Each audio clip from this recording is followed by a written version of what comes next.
Shalom. ನನ್ನ ಪ್ರಿಯ ಸಹೋದರಿ ಸಹೋದರರೇ, ಈ ಸುಂದರವಾದ ಸಮಯದಲ್ಲಿ ಕರ್ತನ ವಾಕ್ಯವನ್ನು ನಿಮ್ಮ ಹತ್ರ ತರಲಿಕ್ಕೆ ಅವಕಾಶ ಮಾಡಿಕೊಟ್ಟಿದ್ದಾನೆ. ಒಂದು ವಿಚಿತ್ರವಾದ ಘಟನೆ, ಇದು ಕೂಡ ಒಂದು ಇಂಟ್ರೆಸ್ಟಿಂಗ್ ಘಟನೆ. ಅಯೂಬ್ ಮೊಹಮ್ಮದ್ ಖಾದರ್ ಶೇಖ್ ಎಂಬ ವ್ಯಕ್ತಿ ಒಂದು ಪಾಸ್ಟರ್ಗೆ, ಮುಂಬೈನಲ್ಲಿರ್ತಕ್ಕಂಥ ಒಂದು ಚರ್ಚಿನ ಪಾಸ್ಟರ್ಗೆ ಫೋನ್ ಮಾಡ್ತಾರೆ. ಏನಂತ ತಿಳ್ಕೊಂಡು, ನನ್ನ ಹೆಸರು ಅಯೂಬ್ ಮೊಹಮ್ಮದ್ ಖಾದರ್ ಶೇಖ್, ಫಾದರ್ ನನಗೆ ನೀವು ದೀಕ್ಷಾ ಸ್ನಾನ ಕೊಡಬೇಕು ಎಂಬುದಾಗಿ ಕೇಳ್ತಾರೆ. ದೀಕ್ಷಾ ಸ್ನಾನ ಕೊಡಬೇಕು ಎಂದು ಕೇಳಿದ ಕೂಡಲೇ ಇದರ ಆಶ್ಚರ್ಯಚಕಿತರಾಗ್ತಾನೆ, ಬೆಚ್ಚಿ ಬೀಳ್ತಾನೆ, ಗಾಬರಿ ಆಗಿಬಿಡ್ತಾನೆ. ಏನಪ್ಪ, ಯಾರು ಈ ಉಗ್ರವಾದಿ ನನಗೆ ಫೋನ್ ಮಾಡಿದ್ದಾನೆ, ಎಂಥ ಪರಿಸ್ಥಿತಿಗೆ ಬಂದ್ಬಿಟ್ಟಿದೆ, ನಾನು ಉಗ್ರವಾದಿ ಫೋನ್ ಮಾಡಿಬಿಟ್ಟಿದ್ದಾನೆ ಅಂತ ಹೇಳ್ಕೊಂಡು ಆ ರೀತಿಯಲ್ಲಿ ಅಲ್ಲಿರ್ತಕ್ಕಂಥ ಆ ಚರ್ಚಿನ ಫಾದರ್ ಬೆಚ್ಚಿ ಬಿದ್ದು ಆಶ್ಚರ್ಯಚಕಿತರಾಗ್ತಾನೆ. ಆಗ ಆಶ್ಚರ್ಯಚಕಿತನಾಗಿ ನಡೆದಿರ್ತಕ್ಕಂಥ ಘಟನೆ ಏನಂದ್ರೆ, ಪ್ರೈಸ್ ಲಾರ್ಡ್ ಜೀಸಸ್, ಹಲ್ಲೆಲೂಯಾ. ಆ ಘಟನೆ ಏನಂದ್ರೆ, ಈತನು ಫಾದರ್ ಬೆಚ್ಚಿ ಬೀಳ್ತಾನೆ. ಬೆಚ್ಚಿ ಬೀಳ್ಕೊಂಡು, ಏನಪ್ಪ ಇದು, ಎಂತ ಸರಸ್ವತಿ ನಡೀತಾ ಇದೆ, ಏನ್ ನಡೀತಾ ಇದೆ ನನ್ನ ಜೊತೆಯಲ್ಲಿ ಎಂಬುದಾಗಿ ಹೇಳ್ಕೊಂಡು ಗಾಬರಿ. ಆಗ ನಾನು ಬಾಪ್ತಿಸಮ್ ಕೊಡ್ತೀನಿ ಅಂತ ನಿಂಗೆ ಯಾರು ಹೇಳಿದ್ರು, ದೀಕ್ಷಾಸನ ಕೊಡ್ತೀನಿ ಎಂಬುದಾಗಿ ನಿಂಗೆ ಹೇಳಿದ್ರು? ಇಲ್ಲ, ನಿಮ್ಮ ಚರ್ಚಿನ ಒಂದು ಮೆಂಬರ್ ಹತ್ರ ನಾನು ಫೋನ್ ನಂಬರ್ ತೆಗೆದುಕೊಂಡಿದ್ದೆ. ಅರೆ, ನೀನು ಮುಸ್ಲಿಂ ಅಲ್ಲ, ನಾನು ಹೆಂಗೆ ಕೊಡ್ಬೇಕು ನಿಮಗೆ ದೀಕ್ಷಾಸ್ಥಾನ? ಇಲ್ಲ ಫಾದರ್, ನಾನು ಎಲ್ಲ ನಿಮಗೆ ಹೇಳ್ತೇನೆ, ನೀವೇನು ಗಾಬರಿ ಆಗಬೇಡ್ರಿ. ಇಲ್ಲ, ಅದು ಹೆಂಗೆ ಕೊಡ್ಲಿಕ್ಕೆ, ಯಾರು ಹೇಳಿದ್ರಿ, ನೀವು ಎಲ್ಲಿಂದ ಬಂದಿರಿ, ಯಾವ ಊರು ನಿಮ್ಮದು? ಇಲ್ಲ, ಮುಂಬೈನಲ್ಲೇ ಇರ್ತೇನೆ, ನಿಮ್ಮ ದೂರದಲ್ಲಿ ಕೆಲವು ಕಿಲೋಮೀಟರ್ ದೂರದಲ್ಲಿ ಇರ್ತೇನೆ, ಬರ್ತೀನಿ ನಾನಂತೆ. ಆಮೇಲೆ ಅವರು ಗಾಬರಿ ಆಗಿದ್ದು ನೋಡಿ ಆ ಅಯೂಬ್ ಎಂ ಖಾದರ್ ಶೇಖ್ ಅವರು ತಿಳಿಸ್ತಾರೆ, ನನ್ನ ಹೆಂಡತಿ ಕ್ರೈಸ್ತವಳು ಮತ್ತು ನನ್ನ ಜೀವನದಲ್ಲಿ ಒಂದು ದೊಡ್ಡ ಘಟನೆ ನಡೆದಿದೆ. ಆ ಘಟನೆ ಇಂದ ನಾನು ಯೇಸು ಕ್ರಿಸ್ತನನ್ನು ಅರಿತುಕೊಂಡು ಆತನನ್ನು ನನ್ನ ರಕ್ಷಕನು, ನನ್ನ ಶಿಫಾ, ನನ್ನನ್ನು ಬಿಡುಗಡೆ ಮಾಡತಕ್ಕಂಥವನು, ನನ್ನನ್ನು ಕಾಪಾಡತಕ್ಕಂಥವನು ಅಂತೇಳಿ ನಾನು ಒಪ್ಪಿಕೊಂಡಿದ್ದೇನೆ. ಅದಕ್ಕೆ ದೀಕ್ಷಾಸ್ಥಾನ ಕೇಳ್ತಾ ಇದ್ದೇನೆ ಫಾದರ್ ಅಂತ ಕೇಳಿದ್ರು. ಕೇಳಿದ ಕೂಡಲೇ ಆಮೇಲೆ ನೀವೆಲ್ಲ ಮನೆಗೆ ಬರ್ರಿ, ನಿಮ್ಮ ಮಿಸ್ಸಸ್ ಅಂತ ತೆಗೆದುಕೊಂಡು ಬರ್ರಿ, ಮಾತಾಡೋಂತೆ. ಅವಾಗ ಅವರ ಮನೆಗೆ ಹೋಗ್ತಾರೆ. ಮನೆಗೆ ಹೋಗಿದ ಕೂಡಲೇ ಅವರ ಜೊತೆಯಲ್ಲಿ ಮಾತುಕತೆ ನಡೀತದೆ. ಅಲ್ಲೇ ವಿಚಿತ್ರವಾದ ಘಟನೆ ಅದೇನಂದ್ರೆ, ಅವರು ಬಾಲ್ಯದಿಂದಿರುವಾಗ ಬಹಳಷ್ಟು ಸಂಕಟಗಳನ್ನು ಅನುಭವಿಸಿದರು. ಹಲ್ಲೆಲೂಯಾ. ತೊಂದರೆಗಳನ್ನು ಅನುಭವಿಸಿದರು. ಅವ್ರ ತಂದೆ ಬಾಲ್ಯ ವಯಸ್ಸಿನಲ್ಲಿ ತೀರ್ಕೊಂಡ್ಬಿಟ್ರು, ರಿಟೈರ್ಡ್ ಆಗಿ ತೀರ್ಕೊಂಡ್ಬಿಟ್ರು ಅನಾರೋಗ್ಯದಿಂದ. 10 ಮಕ್ಕಳು ಮನೆಯಲ್ಲಿ, 6 ಹೆಣ್ಮಕ್ಕಳು 4 ಗಂಡು ಮಕ್ಕಳು. ಅದರೊಳಗೆ ಈತನು ಎಂ ಖಾದರ್ ಶೇಖ್ ಎಂಬ ಈ ಒಂದು ಯುವಕನು ದಿನಗಳದಂತೆ ಆತನು ಹೇಗಾದರೆ ಮಾದರಿ SSLC ಪಾಸಾಗಿ ಮತ್ತು ಒಂದು ರಾತ್ರಿ ಶಾಲೆಯಲ್ಲಿ ಡ್ರಾಯಿಂಗ್ ಅನ್ನು ತೆಗೆಯೋದು, ಇಂಜಿನಿಯರಿಂಗ್ ಡ್ರಾಯಿಂಗ್ ಅನ್ನು ತೆಗೆಯೋದು ಕಲ್ತಿರ್ತಾನೆ. ಅದರಿಂದ ಬಹಳ ಪ್ರವೀಣನಾಗಿರ್ತಾನೆ. ಆದರೆ ಅದನ್ನು ಎಲ್ಲೂ ಕೆಲಸ ಸಿಗ್ತಾ ಇರೋದಿಲ್ಲ. ಆದರೆ ಈತನು ಮುಂಬೈನಲ್ಲಿ ಬಂದಿರುವಾಗ ಅಲ್ಲೇ ಒಂದು ಯುವತಿಯನ್ನು ನೋಡ್ತಾನೆ. ಆ ಯುವತಿ ಒಂದು ಬೇರೆ ಮತಕ್ಕೆ ಸಂಬಂಧಪಟ್ಟಿರ್ತಕ್ಕಂಥ ಯುವತಿ. ಈತನು ಏನ್ ಮಾಡ್ತಾನಂದ್ರೆ, ಅವಳನ್ನು ಪ್ರೀತಿಸ್ತಾನೆ. ಯಾರು? ಎಂ ಖಾದರ್ ಶೇಖ್. ಅವಳನ್ನು ಪ್ರೀತಿಸಿ ಅವಳನ್ನು ಮದುವೆ ಮಾಡಿಕೊಳ್ಬೇಕೆಂಬುದಾಗಿ ತಯಾರಾಗ್ತಾರೆ. ಮದುವೆ ಮಾಡಿಕೊಳ್ಬೇಕೆಂಬುದಾಗಿ ತಯಾರಾಗಿದ್ರು ಕೂಡ ಅಲ್ಲಿ ಏನಾಗಿರ್ತದೆ, ಮದುವೆ ಮಾಡ್ಕೋಬೇಕಾದ್ರೆ ಈತನ ಮನಸ್ಸೊಳಗೆ ನೋಡ್ರಿ, ನಾನು ಇವಳನ್ನು ಪ್ರೀತಿಸಿ ಮದುವೆ ಮಾಡಿಕೊಂಡು ಇವಳನ್ನು ನನ್ನ ಮತದಲ್ಲಿ ಸೇರಿಸ್ಕೊಂಡ್ರೆ ನನಗೆ ಎಷ್ಟೋ ಧನ್ಯತೆ ಬರ್ತದೆ ಎಂಬುದಾಗಿ ಈ ಮೊಹಮ್ಮದ್ ಖಾದರ್ ಶೇಖ್ ತನ್ನ ಮತದಲ್ಲಿ ಸೇರಿಸಿಕೊಳ್ಳೋದಾಗಿ, ತನ್ನ ಇಸ್ಲಾಂ ಧರ್ಮದಲ್ಲಿ ಸೇರಿಸಿಕೊಳ್ಳೋದಾಗಿ ನನಗೆ ಎಷ್ಟೋ ಧನ್ಯತೆ ಬರ್ತದೆ, ನಾನು ಧನ್ಯನಾಗಿ ಬಿಡ್ತೇನೆ ಎಂಬುದಾಗಿ ತಿಳ್ಕೊಂಡಿರ್ತಾನೆ. ಆಗ ಈ ಒಂದು ಅನ್ಯ ಮತಸ್ಥಳಾಗಿರ್ತಕ್ಕಂಥ ಯುವತಿಯನ್ನು ಮದುವೆ ಮಾಡಿಕೊಳ್ಳುವಾಗ ತಾನು ತನ್ನ ಮತದಲ್ಲಿ ತೆಗೆದುಕೊಂಡು, ತನ್ನ ಮತದಲ್ಲಿ ಅವಳು ಮತಾಂತರವಾಗಿ, ಇಸ್ಲಾಂಗೆ ಮತಾಂತರವಾಗಿ ಆತನ ಜೊತೆಯಲ್ಲಿ ಮದುವೆ ಜೀವನಕ್ಕಾಗಿ ತಯಾರು ಮಾಡ್ತಾರೆ. ಆಮೇಲೆ ಅವಳಿಗೆ ಮದುವೆ ಆಗ್ತದೆ. ಮದುವೆ ಆಗಿದ ಕೂಡಲೇ ಕೆಲವು ದಿನಗಳಾದ ಕೂಡಲೇ ಅವರಿಗೆ ಒಂದು ಮಗು ಹುಟ್ಟುತ್ತದೆ, ಹೆಣ್ಮಗು ಹುಡುತ್ತೆ. ಅವಳ ಹೆಸರು ಶಬಾನ. ಆದರೆ ಈ ಮನುಷ್ಯ, ಇವಳು ಟೈಪಿಸ್ಟ್, ಯಾಳು ಹೆಂಡತಿ ಟೈಪಿಸ್ಟು, ಟೈಪಿಸ್ಟ್ ಅಲ್ಲ, ಅವಳು ಸ್ಟೆನೋಗ್ರಾಫರ್. ಅದರಿಂದ ಅವಳು ಟೈಪಿಂಗ್ ಮಾಡ್ತಾ ತನ್ನ ಕುಟುಂಬ ನಡೆಸ್ಕೊಳ್ತಾ ಇದ್ರೆ, ಇದರಿಗೆ ಯಾವ ಫ್ಯಾಕ್ಟ್ರಿಗಳಲ್ಲಿ ಹೋಗಿದ್ರು ಕೂಡ ಕೆಲಸ ಸಿಗೋದಿಲ್ಲ, ಕೆಲಸದಲ್ಲಿ ತೊಂದರೆ ಆಗ್ತಾ, ಕೆಲಸ ಬಿಡ್ತಾ ಬಹಳಷ್ಟು ದರಿದ್ರ ಅವರ ಮನೆಯನ್ನು ಮುತ್ತಿಗೆ ಹಾಕ್ತದೆ, ಬಡತನ ಅವರನ್ನು ಕಾಡಿಸ್ತಾ ಇರ್ತದೆ. Praise Lord Jesus. ಇಂಥ ಸಮಯದಲ್ಲಿ ನನ್ನ ಪ್ರಿಯ ಸಹೋದರಿ ಸಹೋದರರೇ, ಎಂಥ ಅದ್ಭುತ ಕಾರ್ಯಗಳು ದೇವರು ನಡೆಸಲಿಕ್ಕಿದೆ. ಆಗ ಈ ಮನುಷ್ಯ ಬಹಳಷ್ಟು ಅನಾರೋಗ್ಯ, ಮಾನಸಿಕ ಒತ್ತಡಕ್ಕೆ, ದಿಗುಲು ಚಿಂತೆಗೆ ಒಳಗಾಗಿ ಸಂಪೂರ್ಣವಾಗಿ ಚಿಂದಿ ಚಿಂದಿಯಾಗಿ ಬಡತನ ಒಂದು ಪಕ್ಕದಲ್ಲಿ, ಹೆಂಡತಿ ದುಡ್ದು ಹಾಕಿದರೆ ನಾನು ತಿಂತಾ ಇದ್ದೀನಲ್ಲ, ಒಂದು ಹೆಣ್ಮಗು ಹುಟ್ಟಿದೆಯಲ್ಲ ಅಂತೇಳಿ ಭಾಳಷ್ಟು ದಿಗುಲು ಪಡ್ತಾ ಏನಾಗಿದ್ದಾನೆ, ಅನಾರೋಗ್ಯಕ್ಕೆ ಒಂದು ಸಿಕ್ ಬಿದ್ದುಬಿಟ್ಟ. ಈತನಿಗೆ ಅನ್ನ ಪಚನ ಆಗ್ತಾ ಇಲ್ಲ, ಆಹಾರ ತಿನ್ಲಿಕ್ಕೆ ಆಗ್ತಾ ಇಲ್ಲ, ನಿದ್ರೆ ಬರ್ತಾ ಇಲ್ಲ, ರಾತ್ರಿ ಹಗಲು ಚಿಂತೆ ಮತ್ತು ಮನೆಯಲ್ಲಿ ಊಟ ಮಾಡ್ಲಿಕ್ಕೆ ಆಗ್ತಾ ಇಲ್ಲ, ಎಲ್ಲಿ ನೋಡಿದ್ರು ಊಟ ಮಾಡ್ಲಿಕ್ಕೆ, ಆಹಾರ ತಿನ್ಲಿಕ್ಕೆ ಆಗ್ತಾ ಇಲ್ಲ, ಬಹಳಷ್ಟು ಅನಾರೋಗ್ಯದಿಂದ ಬಳಲ್ತಾ ಇದ್ಕೊಂಡು ಅನೇಕ ಮುಂಬೈನಲ್ಲಿರ್ತಕ್ಕಂಥ ತನ್ನ ಕ್ಷೇತ್ರದಲ್ಲಿರ್ತಕ್ಕಂಥ ಅನೇಕ ಎಲ್ಲ ವೈದ್ಯರ ಹತ್ರ ಹೋಗಿ ಎಲ್ಲೆಲ್ಲಿ ಹೋಗಬೇಕು ಎಲ್ಲ ಮಾಡ್ತಾ ಇದ್ದಾನೆ. ಆದರೆ ಎಲ್ಲ ವೈದ್ಯರು ಈತನಿಗೆ ಏನಾಗಿಲ್ಲ, ಎಲ್ಲ ಟೆಸ್ಟ್ ಮಾಡ್ತಾರೆ, ಸ್ಕ್ಯಾನಿಂಗ್ ಮಾಡ್ತಾರೆ, ಎಲ್ಲ ಮಾಡ್ತಾರೆ, ಬ್ಲಡ್ ಟೆಸ್ಟ್ ಮಾಡಿ, ಈತನಿಗೆ ಏನಾಗಿಲ್ಲ, ನೀನು ಹೋಗಪ್ಪ, ಗುಳಿಗೆನೂ ಬೇಡ ನಿನಗೆ ಅಂತೇಳಿ ಏನೋ ಸ್ವಲ್ಪ ಗುಳಿಗೆಗಳನ್ನು ಕೊಟ್ಟರು. ಆದರೆ ಒಂದು ಡಾಕ್ಟರ್ ಹತ್ರ ಹೋಗಿದ್ದು ಕೂಡ ಆತ ಡಾಕ್ಟರ್ ಎಲ್ಲ ಕಂಡುಕೊಂಡು ಇವನು ಮಾನಸಿಕವಾಗಿ ಬಹಳಷ್ಟು ಮುರಿದು ಕೊಂದು ಹೋಗಿದ್ದಾನೆ ಎಂಬುದಾಗಿ ಹೇಳಿಕೊಂಡು ಈತನಿಗೆ ಮಾನಸಿಕ ರೋಗಕ್ಕೆ ತಕ್ಕಂಥ ಗುಳಿಗೆಗಳನ್ನು ಕೊಟ್ಟನು. ಆ ಗುಳಿಗೆಗಳನ್ನು ಕೊಟ್ಟರು ಕೂಡ ಆ ಮನುಷ್ಯ ಚೇತರಿಸಿಕೊಳ್ಳುತ್ತಾ ಇಲ್ಲ. ರಾತ್ರಿಯಲ್ಲಿ 3 ಗುಳಿಗೆ, 4 ಗುಳಿಗೆ, ನಿದ್ದೆ ಬರಲಿಲ್ಲ, 5 ಗುಳಿಗೆ ತಿಂದು ಮಲ್ಕೋಬೇಕಾಗ್ತಿತ್ತು. ಎಲ್ಲ ವೈದ್ಯರು ಮಾಟ ಮಂತ್ರ ಹತ್ರ ಹೋಗಿದ್ರು. ಮಾಟ ಮಂತ್ರ ಹೋಗಿದ್ದಷ್ಟೇ ಅಲ್ಲದೆ ಈ ಎಂ ಖಾದರ್ ಶೇಖ್ ಎಂಬುವನು ವಿಧ ವಿಧವಾದಂಥ ದೇವಾಲಯಗಳಿಗೆ, ಆತನ ಆಲಯಗಳಲ್ಲದೆ ದೇವಾಲಯಗಳಿಗೆ, ಅನ್ಯ ದೇವಾಲಯಗಳಿಗೆಲ್ಲ ಹೋಗಿ ಆತನು ತನ್ನ ರೋಗ ವಾಸಿ ಮಾಡಿಕೊಳ್ಳೋದಕ್ಕಾಗಿ ಎಷ್ಟೋ ಪ್ರಯಾಸಪಟ್ಟು ಎಲ್ಲಿಯೂ ಗುಣಮುಖನಾಗಲಿಲ್ಲ. ಆದರೆ ಒಂದು ದಿವಸ ಹೆಂಡತಿ ಹೇಳ್ತಾನೆ, ಬಹಳ ತಿಂಗಳುಗಳು ವರ್ಷ ದಾಟಿ ಹೋಗಿಬಿಟ್ಟಿದೆ, ಇವನು ಸಣ್ಣಗಾಗ್ತಾ ಇದ್ದಾನೆ, ಶಕ್ತಿ ಹೋಗಿದೆ, ನಡಿಲಿಕ್ಕೆ ಆಗ್ತಾ ಇಲ್ಲ, ಭಾಳ ಮಂಚದಲ್ಲಿದ್ದಾನೆ. ಹೆಂಡತಿಗೆ ಹೇಳ್ತಾನೆ, ಏನೇ ಎಲ್ಲ ಡಾಕ್ಟರ್ ಕಡೆ ಹೋಗಿ ಬಂದಿನಿ, ಏನು ಇನ್ನು ನನಗೆ ಗುಣನೇ ಆಗ್ತಾ ಇಲ್ಲ, ಎಂಥ ಪರಿಸ್ಥಿತಿ ಬಂದುಬಿಟ್ಟಿದೆ ಎಂಬುದಾಗಿ ಹೇಳಿರುವಾಗ ಆವಾಗ ಹೆಂಡತಿ ಒಂದು ಮಾತು ಹೇಳ್ತಾಳೆ. ಈ ಮಾತಿಂದಲೇ ಅವನ ಜೀವನದಲ್ಲಿ ಒಂದು ದೊಡ್ಡ ತಿರುವು ಬರ್ತದೆ. ಏನಂತ ಹೇಳಿದ್ರೆ, जी तुम सभी डॉक्टर पास दिखाए, बोले एक डॉक्टर पास तुम दिखाए नहीं जी ಏನಂತ ಹೇಳಿದ್ರು. ಎಲ್ಲ ಡಾಕ್ಟರ್ ಕಡೆ ನೀನು ತೋರಿಸಿದೆ ಎಂಬುದಾಗಿ ಹೇಳ್ತಾ ಇದ್ರಿ, ಆದರೆ ಒಂದು ಡಾಕ್ಟರ್ ಹತ್ರ ನಿಮಗೆ ತೋರಿಸಲಿಕ್ಕೆ ಆಗಲಿಲ್ಲ ಅಂದರೆ. ಅವಾಗ ಇವತ್ತನು ಭಾಳ ಆಶ್ಚರ್ಯಚಕಿತನಾಗ್ತಾನೆ. ಏನಿದು, ನಾನು ಒಂದು ಡಾಕ್ಟರ್ಗೆ ತೋರಿಸಿಲ್ಲ ಅಂತ ಹೇಳ್ತೀಯಲ್ಲ ನೀನು, ಅದೆಂತ ಡಾಕ್ಟರು? ಇಲ್ಲ, इस दुनिया में तुम्हारे को चंगाई और मुक्ति मिलना है तो एक ही एक डॉक्टर है, उसके अलावा कोई डॉक्टर तेरे को चंगा नहीं कर सकता है.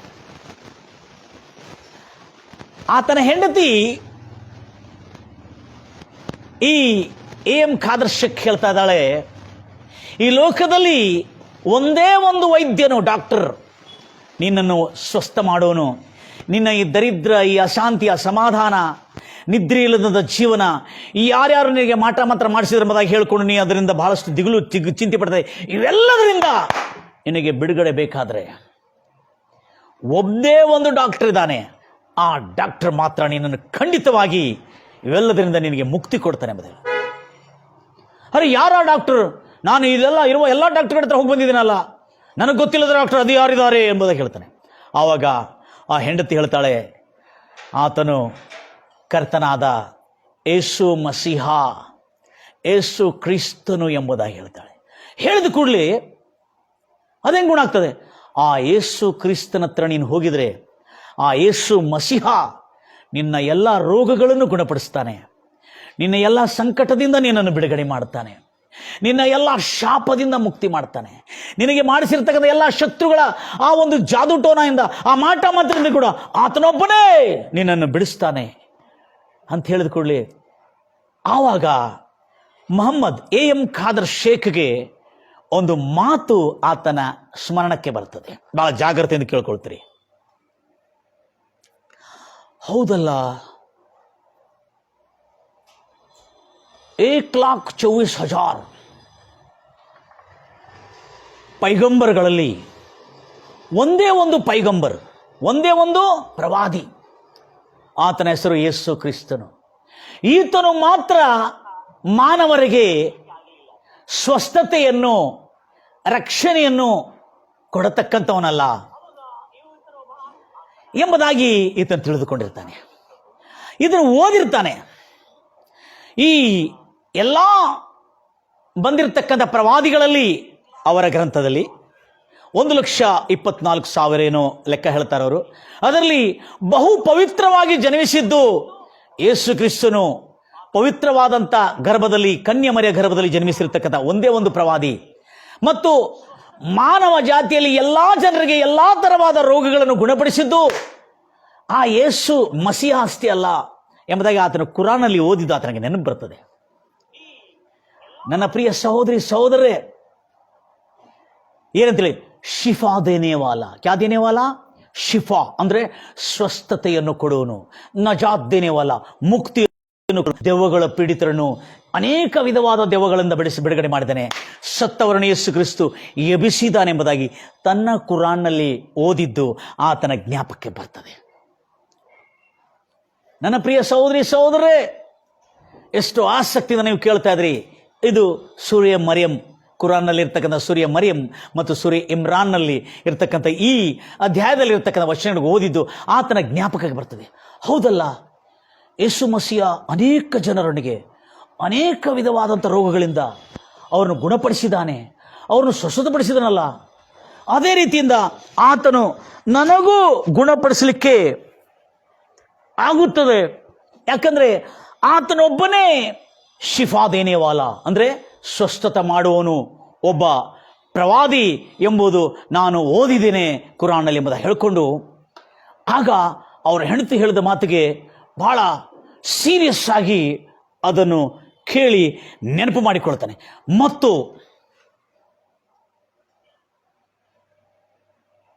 ಕುರಾನ್ನಲ್ಲಿ ಒಂದು ಮಾತನ್ನು ಓದಿದ್ದು ಆತನಿಗೆ ನೆನಪು ಬರ್ತದೆ. ಏನಂತ ಹೇಳ್ಕೊಂಡು, ಯೇಸು ಕ್ರಿಸ್ತನ ವಿಷಯದಲ್ಲಿ, ಯೇಸು ಮಸೀಹ ವಿಷಯದಲ್ಲಿ ಇನ್ನೂ ಹೆಚ್ಚು ತಿಳ್ಕೊಳ್ಬೇಕಾದ್ರೆ ನೀವು ಇಂಜಿಲನ್ನು ಓದಬೇಕು ಎಂಬುದಾಗಿ ಆ ಕುರಾನ್ನಲ್ಲಿ ಓದಿದ ಮಾತು ನೆನಪು ಬರ್ತದೆ. ಇಂಜಿಲ್ ಅಂದ್ರೆ ಹೊಸ ಒಡಂಬಡಿಕೆ. ಆ 4 ಸುವಾರ್ತೆಗಳು, ಮೊದಲು ಇರುವ 4 ಸುವಾರ್ತೆಗಳು ಒಳಗೊಂಡಿರ್ತಕ್ಕಂಥ ಹೊಸ ಒಡಂಬಡಿಕೆಗೆ ಆ ಇಸ್ಲಾಂ ಜನರು, ಈ AM ಶೇಖ್ನ ಜನರು, ಮತದವರು ಅದಕ್ಕೆ ಇಂಜಿಲ್ ಎಂಬುದಾಗಿ ಹೇಳ್ತಾರೆ. ಅವು ಇಂಜಿಲನ್ನು ಓದಿದ್ರೆ ಯೇಸು ಕ್ರಿಸ್ತನ ವಿಷಯದಲ್ಲಿ ಹೆಚ್ಚಾಗಿ ತಿಳ್ಕೊಳ್ಳಬಹುದು ಎಂಬುದಾಗಿ. ನನ್ನ ಪ್ರಿಯ ಸಹೋದರಿ ಸಹೋದರೇ, ಈ ಮನುಷ್ಯನು ತನ್ನ ಹೆಂಡತಿ ಹೇಳಿರುವ ಮಾತನ್ನು ಕೇಳಿ ತಾನು ಹೇಗಾದರೆ ಮಾಡಿ ಆ ಒಂದು ಬೈಬಲನ್ನು ತೆಗೆದುಕೊಂಡು ಓದಬೇಕು, ನಾನು ತಿಳ್ಕೊಳ್ಬೇಕೆಂಬುದಾಗಿ ಉದ್ದೇಶದಿಂದ ಯೇಸುವಿನ ವಿಷಯದಲ್ಲಿ ತಿಳ್ಕೊಳ್ಬೇಕೆಂಬ ಹುಡುಕುವ ತವಕ, ಆ ದಾಹ ಅವನಲ್ಲಿ ಉಂಟಾಯಿತು. ಆತನು ಹೇಗಾದರೆ ಮಾಡಿ ಕೆಲವ ಸ್ನೇಹಿತರ ಹತ್ರ ಹೋಗಿ ಉರ್ದು ಇಂಜಿಲ್ ಅಂದ್ರೆ ಹೊಸ ಒಡಂಬಡಿಕೆಯನ್ನು ಅವರ ಹತ್ರ ಸಂಗ್ರಹಿಸಿದನು. ತನ್ನ ಸ್ನೇಹಿತರು ಅಲ್ಲಿ ಇಲ್ಲಿ ದೂರದಲ್ಲಿ ಎಲ್ಲೋ ಹೋಗಿ ಪ್ರಯತ್ನ ಮಾಡಿ ಉರ್ದು ಬೈಬಲ್, ಹೊಸ ಒಡಂಬಡಿಕೆಯ ಉರ್ದು ಬೈಬಲ್, ಅದರೊಳಗೆ ಕೀರ್ತನೆ ಪುಸ್ತಕನು, ಅದನ್ನು ಅವರ ಭಾಷೆಯಲ್ಲಿ ಜಬೂರ್ ಎಂಬುದಾಗಿ ಹೇಳ್ತಾರೆ, ಕೀರ್ತನೆ ಪುಸ್ತಕನು ಒಳಗೊಂಡಿತ್ತು. ದಾವೀದನು, ಸೊಲೊಮೋನನು, ಕೊರಹರು ಇವರೆಲ್ಲ ಬರೆದಿರತಕ್ಕಂಥ ಕೀರ್ತನೆ ಪುಸ್ತಕನು ಆ ಒಂದು ಹೊಸ ಒಡಂಬಡಿಕೆ ಒಳಗೊಂಡಿತ್ತು. ಜಾಗೃತಿಯಿಂದ ಕೇಳಿಕೊಳ್ತೀನಿ ನನ್ನ ಪ್ರಿಯ ಸಹೋದರಿ ಸಹೋದರಿ. ಅವರ ಹೆಂಡತಿ ಹೇಳಿರ್ತಕ್ಕಂಥ ಮಾತು, ತುझे इस धरती पर कोई भी उद्धार नहीं कर सकता, यीशु मसीह के अलावा कोई तुझे उद्धार नहीं कर सकता, कोई तुझे चंगा नहीं कर सकता ಅಂತ ಹೇಳಿದ ಕೂಡಲೇ ಈ ಮಾತನ್ನು ಆತನು ಗಮನಿಸಿದನು. ಆಗ ಈತನು ಮನೆಯಲ್ಲಿ ಬಂದು ಆ ಪಾಪ ಭಿಕ್ಷಾ ತಗೊಂಡೋಗಿ ಎಷ್ಟೋ ಪ್ರಯಾಸಪಟ್ಟು ಆ ಬೈಬಲನ್ನು ತಗೊಂಡು ಬಂದಿರ್ತಾನೆ. ಮನೆಯಲ್ಲಿ ಬಂದು ಬೈಬಲನ್ನು ತೆರೀತಾನೆ. ಲಕ್ಷ್ಯ ಕೊಟ್ಟು ಕೇಳ್ತೀನಿ ನನ್ನ ಪ್ರಿಯ ಸಹೋದರಿ ಸಹೋದರೇ, ಬೈಬಲನ್ನು ತೆರೆದು ಕೂಡಲೇ ಆತನ ದೃಷ್ಟಿ ಬಿದ್ದುದು ಕೀರ್ತನೆ 91. ಲಕ್ಷ್ಯ ಕೊಟ್ಟು ಕೇಳ್ತೀರಿ ಬಹಳ ಜಾಗ್ರತೆಯಿಂದ. इस धरती में कोई तुझे उद्धार नहीं कर सकता, कोई तुझे चंगा नहीं कर सकता, कोई तुझे बचा नहीं सकता यीशु मसीह के अलावा. ಯೇಸು ಕ್ರಿಸ್ತನ ಹೊರತು ಈ ಲೋಕದಲ್ಲಿ ನಿನ್ನನ್ನು ಯಾರು ಉದ್ಧರಿಸಲಿಕ್ಕೆ, ಯಾರು ರಕ್ಷಿಸಲಿಕ್ಕೆ, ಯಾರು ನಿನ್ನನ್ನು ಸ್ವಸ್ಥತೆ ಮಾಡಲಿಕ್ಕಾಗುದಿಲ್ಲ. ಯೇಸು ಕ್ರಿಸ್ತನ ಹೊರತುಪಡಿಸಿ ಈ ಜಗತ್ತಿನಲ್ಲಿ ಯಾವ ಹೆಸರು ಇಲ್ಲ ಎಂಬುದಾಗಿ ಹೇಳಿರ್ತಾನೆ. ಈಗ ಈತನು ಕೀರ್ತನೆ 91 ತೆಗಿತಾನೆ. ಜಾಗ್ರತೆಯಿಂದ ಕೇಳ್ತೀರಿ. ರಕ್ಷಣೆ ಮತ್ತು ಉದ್ಧಾರ, ಉದ್ಧರಿಸಲ್ಪಡುವುದು. ಕೀರ್ತನೆ 91 ತೆಗೆದು ಈತನು ಓದ್ತಾನೆ. ಓದಿದ ಕೂಡಲೇ ಈತನ ಮೊದಲನೇ ವಚನ ಓದಿದ ಕೂಡಲೇ ಅದ್ಭುತವಾದಂಥ ಮೊದಲನೇ ವಚನ. ಕೀರ್ತನೆ 91 ಕೊನೆವರೆಗೆ ನಾನು ಓದ್ತಾ ಇರುವಾಗ ಎಲ್ಲ ಶಬ್ದಗಳನ್ನು ಜಾಗ್ರತೆಯಿಂದ ಕೇಳ್ಕೊಳ್ತೀರಿ.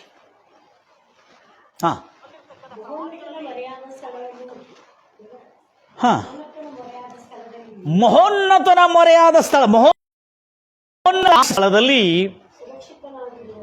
ಹಲೋ ಸರಿಯಾಗಿ ಹೋದ್ರಿ, ಮಹೋನ್ನತನ ಮರ್ಯಾದ ಸ್ಥಳದಲ್ಲಿ ನಾವು ಹೋಗಿ ಆಶ್ರಯ ತೆಗೆದುಕೊಂಡರೆ ಸರ್ವಶಕ್ತನ ಆಶ್ರಯದಲ್ಲಿ ಸುರಕ್ಷಿತನಾಗಿರುವನು. ನಾನು ಯೆಹೋವನಿಗೆ ನೀನೇ ನನ್ನ ಶರಣನು, ನನ್ನ ಕೋಟೆಯು, ನಾನು ಭರವಸೆ ಇಡುವ ನನ್ನ ದೇವರು. ಕೀರ್ತನೆಯಲ್ಲಿ ಓದ್ತಾ ಇದ್ದಾನೆ ಯಾರು? ಎಂ ಖಾದರ್ ಶೇಖ್. ನಾನು ಭರವಸೆ ಇಡುವ ನನ್ನ ದೇವರು ಎಂದು ಹೇಳುವೆನು. ನನ್ನನ್ನು ಬೇಟೆಗಾರನ ಬಲಿಯಿಂದಲೂ ಮರಣಕರವಾದ ವ್ಯಾಧಿಗಳಿಂದಲೂ ತಪ್ಪಿಸುವವನು ಆತನೇ. ಆತನು ತನ್ನ ರೆಕ್ಕೆಗಳಲ್ಲಿ ನನ್ನನ್ನು ಒದಗಿಸಿ ಆತನ ಪಕ್ಕೆಗಳ ಮರೆಯನ್ನು ನಾನು ಆಶ್ರಯಿಸಿಕೊಳ್ಳುವೆನು. ಆತನ ಸತ್ಯತೆಯು ನನಗೆ ಖೇಡ್ಯವು ಗುರಾಣಿಯೂ ಆಗಿದೆ. ರಾತ್ರಿಯಲ್ಲಿ ಭಯ ಹುಟ್ಟಿಸುವ, ನೋಡ್ರಿ ತನಗೆ ಏನೇನು ಬೇಕಾಗಿದೆ ಈ ವಚನದಲ್ಲಿ ಸಿಕ್ಕಿದೆ. ರಾತ್ರಿಯಲ್ಲಿ ಭಯ ಹುಟ್ಟಿಸುವ ಯಾವುದಕ್ಕೂ, ಹಗಲಲ್ಲಿ ಹಾರಿ ಬರುವ ಶತ್ರುವಿನ ಮೋಸದಿಂದ ಬರುವ ಬಾಣಕ್ಕೂ, ಕತ್ತಲಲ್ಲಿ ಸಂಚರಿಸುವ ವಿಪತ್ತಿಗೂ ಕೇಡಿಗೂ ಭಯಪಡುವ ಅಗತ್ಯ ನಿನಗಿಲ್ಲ. ನಿನ್ನ ಮಗ್ಗಲಲ್ಲಿ 1000 ಜನರು, ನಿನ್ನ ಬಲಗಡೆಯಲ್ಲಿ 10,000 ಜನರು ಮಾರಕ ಸೋಂಕಿನಿಂದ, ಆ ಒಂದು ಅಂಟು ರೋಗದಿಂದ ಸತ್ತು ಬಿದ್ದರು ನಿನಗೇನು ತಟ್ಟದು, ನಿನ್ನನ್ನು ಏನು ಮುಟ್ಟದು. ನೀನು ಈ ವಿಷಯಗಳನ್ನು ಕಣ್ಣಾರೆ ಕಂಡು ದುಷ್ಟರಿಗೆ ಕೆಡುಕರಿಗೆ ಶಿಕ್ಷೆ ಆಗೋದನ್ನು ನೀನು ಕಣ್ಣಾರೆ ನೋಡುವಿ. ಸಾಕ್ಷಿಯಾಗಿರುವೆ ಅಷ್ಟೇ. ಯೆಹೋವನೇ ನನ್ನ ಶರಣನು, ಅತ್ಯುನ್ನತವಾದಂಥ ದೇವರು, ನಿವಾಸ ಸ್ಥಾನ ಮಾಡಿಕೊಂಡಿದೆಯಲ್ಲ. ಯಾವ ಕೇಡು, 91ನೇ ಕೀರ್ತನೆಗೆ ಬಂದಿದೆ ನಾವು. ಯಾವ ಕೇಡು ನಿನಗೆ ಸಂಭವಿಸದು, ಯಾವ ಉಪದ್ರವ, ಪ್ಲೇಗು, ಮಾರಕ ಸೋಂಕು ನಿನ್ನ ಗುಡಾರದ ಸಮೀಪಕ್ಕೆ ಕೇಡು ಬಾರದು. ನೀನು ಹೋಗುವಲ್ಲೆಲ್ಲ ನಿನ್ನನ್ನು ಕಾಯುವುದಕ್ಕೂ ಆತನು ನಿನ್ನ ವಿಷಯವಾಗಿ ತನ್ನ ದೂತರಿಗೆ अपने फरिश्तों को हुक्म देगा तेरे को बचाने के लिए और तेरी स्तुति लेने के लिए और तेरी रक्षा करने के लिए. ನಿನ್ನ ಕಾಲು ಕಲ್ಲಿಗೆ ತಗಲದಂತೆ ಅವರು, ಆ ದೇವದೂತಗಳು ನಿನ್ನ ಕಲ್ಲಿಗೆ ಆಕ್ಸಿಡೆಂಟ್ ಆಗದಂತೆ ದೇವದೂತಗಳು ನಿನ್ನನ್ನು ಕೈಗಳಲ್ಲಿ ಎತ್ತಿಕೊಳ್ಳುವರು. ಸಿಂಹ, ಸರ್ಪ ಹಾಗೂ ಪ್ರಾಯದ ಸಿಂಹ ಹಾಗೂ ಘಟದ ಸರ್ಪವನ್ನು ತುಳಿಯುವ ಸಾಮರ್ಥ್ಯವನ್ನು ನಿನಗೆ ಆ ಎಲ್ಶಡಾಯಾದ ರಕ್ಷಕನು ನಿನಗೆ ಅನುಗ್ರಹಿಸುವನು. ಭಕ್ತನು, ನೀನು ನನ್ನಲ್ಲಿ ಆಸಕ್ತನಾಗಿರುವುದರಿಂದ ನಿನ್ನನ್ನು ರಕ್ಷಿಸುವನು. ನನ್ನ ನಾಮವನ್ನು ಅರಿತಿರುವುದರಿಂದ ಅವನನ್ನು ಉದ್ಧರಿಸುವನು.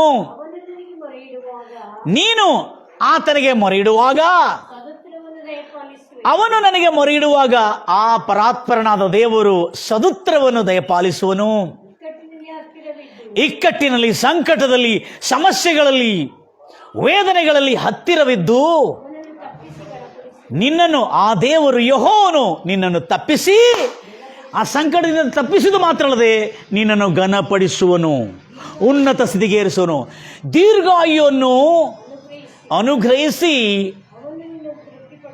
ನಿನ್ನನ್ನು, ಅಂದರೆ ಅವನನ್ನು ತೃಪ್ತಿಯುಳ್ಳ ದೀರ್ಘಾಯುಯಿಂದ ಅವನನ್ನು ಅನುಗ್ರಹಿಸಿ ಆಶೀರ್ವದಿಸುವನು. ನನ್ನ ವಿಷಯ, ದೇವರು ಹೇಳ್ತಾ ಇದ್ದಾರೆ, ನನ್ನ ವಿಶೇಷವಾದ ರಕ್ಷಣೆಯಿಂದ ನಿಮಗೆ ಈ ರೀತಿಯಲ್ಲಿ ತೋರಿಸಿಕೊಟ್ಟು ತೃಪ್ತಿಪಡಿಸುತ್ತೇನೆ ಎಂಬುದಾಗಿ. ಈ ಕೀರ್ತನೆಯನ್ನು ಎಂ ಖಾದರ್ ಶೇಖ್ ಈ ಒಂದು ಚಾಪ್ಟರ್ ಸುಮಾರು 16 ವಚನಗಳ ಸುಮಾರು 16 ವಚನಗಳಿರತಕ್ಕಂಥ ಒಂದು ಅಧ್ಯಾಯ, ಈ ಕೀರ್ತನೆ 91ನೇ ಅಧ್ಯಾಯ ಓದಿದ್ದ ಹೇಗೆ ಓದ್ತಾ ಒಂದೊಂದು ವಚನಗಳು ಹಾಗೆ ಆತನ ದೇಹದಲ್ಲಿರ್ತಕ್ಕಂಥ ಆ ಬಲಹೀನತೆ, ಆ ದಿಕ್ಕಲು, ಆ ಚಿಂತೆ, ಆ ಭಯ, ಅವನ ಮೇಲೆ ಒಂದು ದಿವ್ಯ ಶಕ್ತಿಯ ಪ್ರಭಾವವು ಇಳಿದು ಬಂದುಕೊಳ್ಳಿ ಅವನ ಒಳಗಿರ್ತಕ್ಕಂಥ ಎಲ್ಲ ಭಯ, ದಿಗಲು, ಚಿಂತೆ ಅವನಿಂದ ದೂರವಾಗಿದ್ದನ್ನು ಆತನ ಅನುಭವಿಸಿ ಆತನಿಗೇನೋ ಒಂದು ವಿಶೇಷವಾದಂಥ ಸಮಾಧಾನ. Price the Lord Jesus. ಒಂದು ಅದ್ಭುತವಾದಂಥ ಸಮಾಧಾನ ಆತನಿಗೆ ಉಂಟಾಯಿತು. ಆಗ ಆರೋಗ್ಯಗ್ರಸ್ತನಾಗಿ, ಪ್ರೈಸ್ ದ ಲಾರ್ಡ್ ಜೀಸಸ್, ಸಂತೋಷ ಸಮಾಧಾನದಿಂದ ತುಂಬಿ ಆನಂದ ಭರಿತನಾಗಿ ಒಂದು ಚಾಪ್ಟರ್ ಏಕ್ ಛೋಟಿ ಸಿ ಕಿತಾಬ್ ಮೇ, ಒಂದು ಚಿಕ್ಕ ಪುಸ್ತಕದಲ್ಲಿ ಓದಿರ್ತಕ್ಕಂಥ ಈ ಸಂಗತಿ, ಪ್ರೈಸ್ ದ ಲಾರ್ಡ್ ಜೀಸಸ್, ಗಂಭೀರವಾಗಿ ಹೇಳ್ತಿಲ್ಲ, ಈ ಒಂದು ವಚನ ಓದಿದ ಕೂಡಲೇ ಆತನಿಗೆ ಏನೋ ಒಂದು ದೊಡ್ಡ ಬಲ ಬರುವಂತ ಇಂಜೆಕ್ಷನ್ ಕೊಟ್ಟಂತ ಇತ್ತಂತ. Praise the Lord Jesus. Hallelujah. ನನ್ನ ಪ್ರಿಯ ಸಹೋದರಿ ಸಹೋದರರೇ, ಎಷ್ಟೋ ಆಸಕ್ತಿಯಿಂದ ನೀವು ದೇವರ ವಾಕ್ಯವನ್ನು ಕೇಳ್ತಾ ಇದ್ರಿ. ನಿಜವಾಗಲೂ ಈ ಆದ ನಂತರವೇ ಈತನು ಯೇಸು ಕ್ರಿಸ್ತನನ್ನು ನಂಬಿಕೊಂಡು ಆ ಯೇಸುವಿನ ವಾಕ್ಯಗಳನ್ನು ಓದಲು ಆರಂಭಿಸಿದ. ದಿನಗಳದಂತೆ ಈತನು ಓದ್ತಾ ಗುಣಮುಖನಾಗಿ, ಸ್ವಲ್ಪ ಕೆಲಸಕ್ಕೆ ಹೋಗ್ತಾ ಇರುವಾಗಲೂ ಬೈಬಲನ್ನು ಓದ್ತಾ ಗುಣಮುಖನಾಗಿ ಸುಮಾರು 4 ವರ್ಷ ಸುದೀರ್ಘವಾದಂಥ ಅಧ್ಯಯನ ಬೈಬಲನ್ನು ಮಾಡಿದನು. ಸುದೀರ್ಘವಾದಂಥ ಅಧ್ಯಯನವನ್ನು ಬೈಬಲಲ್ಲಿ ಮಾಡಿರುವಾಗ ಆತನಿಗೆ ಆಶ್ಚರ್ಯವಾಗಿರ್ತಕ್ಕಂಥ ಪ್ರತಿಯೊಂದು ವಚನಗಳು, ಆತನ ಹೆಂಡತಿ ಹೇಳಿರುವ ಮಾತು ಆತನ ಗಮನಕ್ಕೆ ಬಂತು. ಅಪೊಸ್ತಲ ಕೃತ್ಯ 4ನೇ ಅಧ್ಯಾಯ 12ನೇ ವಚನ, ಯೇಸುವಿನ ನಾಮದಲ್ಲಿ ಹೊರತು ಮತ್ತು ಯಾವ ನಾಮದಲ್ಲಿ ಕೂಡ ನಿನಗೆ ರಕ್ಷಣೆ ಇಲ್ಲ, ಉದ್ಧಾರ ಇಲ್ಲ, ಭೂಮಿಯಲ್ಲಿ ಕೊಡಲಾಗಿರತಕ್ಕಂಥ ಆತನ ನಾಮದಲ್ಲೇ ಎಂಬುದಾಗಿ ಇದನ್ನು ಓದಿದ. ಇದನ್ನು ಓದಿದ ಕೂಡಲೇ ಅಷ್ಟೇ ಅಲ್ಲದೆ ಏನಪ್ಪ, ಯಾರನ್ನು ನಂಬಬೇಕು, ಯಾರನ್ನು ಬಿಡಬೇಕು ಏನೆಂಬುದಾಗಿ ಭಾಳ ಗೊಂದಲಕ್ಕೀಡಾಯಿತು. ಇಲ್ಲಿ ನೋಡಿದ್ರೆ ಯೇಸುವನ್ನು ನಂಬಿದವರಿಗೆ ರಕ್ಷಣೆ ಅಂತ ಹೇಳ್ತಾನೆ. ಹೌದು, ಯೇಸು ಮಸೀಹ ಆಗಿ ಬಂದನು, ಮೆಸ್ಸಾಯ ಎಂದು ನಂಬುತ್ತೇವೆ ನಾವು. ಯೇಸು 2ನೇ ಆಗಮನದಲ್ಲಿ ಮತ್ತು ರಾಜಾದಿ ಬರ್ತಾನೆ ನಂಬುತ್ತೇವೆ ನಾವು. ಆದರೆ 2ನೇ ಆಗಮನದಲ್ಲಿ ಬರ್ತಾನೆ ಎಂಬುದಾಗಿ ನಂಬುತ್ತೇವೆ. ಆದರೆ ಯಾರನ್ನು ಬಿಡಬೇಕು, ಯಾರನ್ನು ನಂಬಬೇಕು ಅಂತ ಗೊತ್ತಾಗಲ್ಲ. ಆದರೆ ಮತ್ತು ಬೈಬಲನ್ನು ಓದ್ತಾ ಇರ್ತಾನೆ. ಅನೇಕ ಪ್ರಶ್ನೆಗಳನ್ನು ಅವ್ರ ಹೆಂಡತಿಗೆ ಹಾಕ್ತಾನೆ. ಅವ್ರ ಹೆಂಡತಿಗೆ ಎಲ್ಲ ಪ್ರಶ್ನೆಗಳಿಗೆ ಉತ್ತರ ಕೊಡೋದಿಲ್ಲ. ನೀನು ಬೈಬಲ್ ಓದ್ಕೋ, ಬೈಬಲ್ ನಿನಗೆ ಎಲ್ಲ ಪ್ರಶ್ನೆಗಳಿಗೆ ಉತ್ತರ ಕೊಡ್ತಿದ್ದಿಲ್ಲ. ಈತನ ಅನೇಕ ತನ್ನ ಮೌಲಾನಗಳಿಗೆ ಹೋಗಿ ಪ್ರಶ್ನೆ ಹಾಕ್ತಾನೆ. ಹಾಕಿದ ಕೂಡಲೇ ಅವರು ಕೂಡ ಪ್ರಶ್ನೆಗಳಿಗೆ ಉತ್ತರ ಕೊಡ್ಲಿಕ್ಕಾಗಿರೋ, ನೀನು ಪುಸ್ತಕ ಓದ್ಕೋಪ, ನಿನಗೆ ಸಿಗ್ತದೆ ಎಂಬುದಾಗಿ ಹೇಳ್ತಾರೆ. ಇಲ್ಲಿ ಕೆಲವು ಜನರು ಕೂಡ ಆತನಿಗೆ ಬೈಬಲ್ ಗೊತ್ತಿರ್ತಕ್ಕಂಥ ಕೆಲವು ಬೋಧಕರು ಕೂಡ ಆತನಿಗೆ ಈಗ ಗೊತ್ತಿರ್ತಕ್ಕಂಥ ಈ ಬೋಧಕನ ಹತ್ರ ಹೋಗಿರುವಾಗ ಇಂಥ ಒಂದು ಸ್ಥಿತಿ, ಈತನು ಕಲಿತು ದೇವರ ವಾಕ್ಯವನ್ನು ಓದ್ತಾ ಇದ್ದಾರೆ. ಆವಾಗ ಯೋಹಾನ್ ಸುವಾರ್ತೆ 14ನೇ ಅಧ್ಯಾಯ 6ನೇ ವಚನದಲ್ಲಿ ಯೇಸು ಕ್ರಿಸ್ತನು ಹೇಳ್ತಾನೆ, ನಾನೇ ಆ ಮಾರ್ಗವಾಗಿದ್ದೇನೆ, ನಾನೇ ಆ ಮಹಿ. ಅದು ಓದ್ತಾ ಇರುವಾಗ ಈತನ ಮೈಯೆಲ್ಲ ಝುಮ್ ಅಂದಿಸ್ತಾನೆ. ಮಹಿ ಮಾರ್ಗ ಹೂ, ಮಹಿ ಓ ಸತ್ಯ ಹೂ, ಮಹಿ तेरा जीवन हूं, मेरे अलावा कोई भी पिता के पास नहीं आ सकता. ನಾನೇ ಮಾರ್ಗವು, ನಾನೇ ಆ ಸತ್ಯವು, ನಾನೇ ಆ ಜೀವವೂ ಆಗಿದ್ದೀನಿ ಎಂಬುದಾಗಿ. Praise Lord Jesus. ನನ್ನನ್ನು ಹೊರತುಪಡಿಸಿ ಬೇರೆ ಯಾರು ಮೂಲಕವಾಗಿ ನೀನು ತಂದೆ ಹತ್ರ ಬರಲಿಕ್ಕಾಗೋದಿಲ್ಲ. ಇದನ್ನು ಓದಿದ ಕೂಡಲೇ ಈತನು ತನ್ನನ್ನು ತಾನೇ ದೇವರ ವಾಕ್ಯವನ್ನು ಹುಡುಕಲು ಆರಂಭಿಸಿ ದೇವರಿಗೆ ಕರ್ತನೇ ರಾಜ ಮತ್ತು ಹುಡುಕ್ತ ಇದನ್ನು ಕೇಳಿದ ಕೂಡಲೇ ಈತನ ಮನಸ್ಸಿಗೆ ಇಂಥ ಅದ್ಭುತವಾದಂಥ ಸಮಾಧಾನ, ಶಾಂತಿ ಬರ್ತದೆ.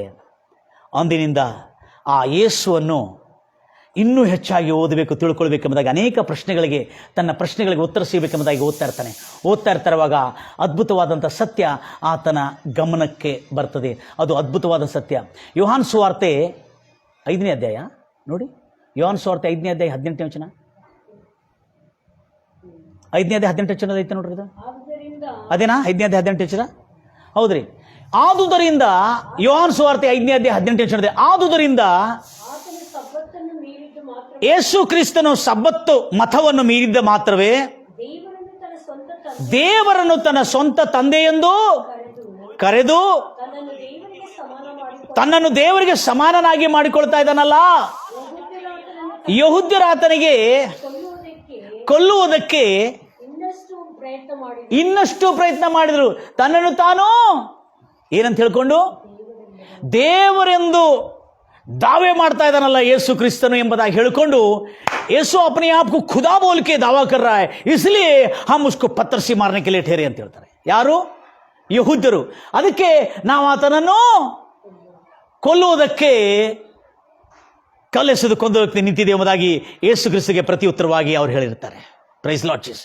ಆಗ ಯೇಸು ಕ್ರಿಸ್ತನು ಇದನ್ನು ಓದಿದ ಕೂಡಲೇ ಎಂ ಖಾದರ್ ಶೇಖಿಗೆ ಅರ್ಥ ಆಗ್ತದೆ, ಅರೆ ಅರೆ ಅರೆ ಅರೆ ಯೇಸು ಕ್ರಿಸ್ತನು ತಾನು ದೇವರ ಮಗನಾಗಿದ್ದಾನೆ, ನಾನು ತಂದೆಯಲ್ಲಿದ್ದೇನೆ, ತಂದೆ ನನ್ನಲ್ಲಿದ್ದಾನೆ, ತಂದೆ ಮತ್ತು ನಾನು ಒಂದೇ ಎಂದು ಹೇಳಿದೆ. ಅದಕ್ಕೆ ಯಾವ ಮತಕ್ಕೆ ತಂದೆ ಆದ ದೇವರು ನಾನು ಒಂದೇ ಎಂದು ಹೇಳಿದ್ದಕ್ಕಾಗಿ ಈತನು ತನ್ನನ್ನು ತಾನು ದೇವರೆಂದು ದಾವೆ ಮಾಡಿಕೊಳ್ತಾ ಇದ್ದಾನೆ ಎಂಬುದಾಗಿ ಹೇಳಿಕೊಂಡು ಯಹೂದ್ಯರು ಕಲಿಸಿದು ಕೊಂದಾಕಲಿಕ್ಕೆ ನಿಂತರು. ಇದನ್ನು ಓದಿದ ಕೂಡಲೇ ಖಾದರ್ ಶೇಖ್ ಅವರಿಗೆ ಬಹಳ ಸಂತೋಷವಾಯಿತು.